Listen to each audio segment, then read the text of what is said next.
Say you've been observing Earth's weather using GO satellites for the past 40 years, and suddenly you realize you need to launch another satellite to keep doing it because it's really important.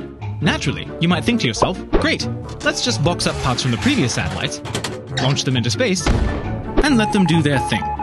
Unfortunately, that's just not how it works. Scientists and engineers are always looking for better ways to improve the weather forecast, and for them, images like this from decades-old satellites just aren't quite up to snuff.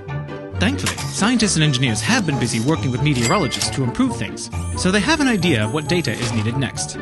That way, when they launch a new satellite, they're adding to what they've learned before, which means even better weather forecasts for the rest of us. So, when you build a satellite in NOAA's new GO series, called GOES-R, it naturally sets off a flurry of activity. Because they always want to improve things, engineers might change the satellite platform, upgrade all the instruments, and, because it's meant to improve the forecast, add something totally new that's never been done before, like a new lightning mapper. After months of constructive debates, and probably more than a few late nights, they'll finally come to an agreement. Once everything's been approved, the engineers get to design and put the satellite together. However, even though they've built GO satellites before, it's not just a matter of pulling out the old designs and bolting everything together.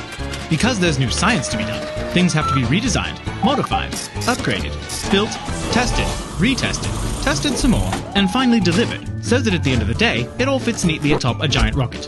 Once all that's finished, the satellite launches into space, the scientists and engineers celebrate, and lots of new data starts coming in that improves the weather forecasts for us here on Earth.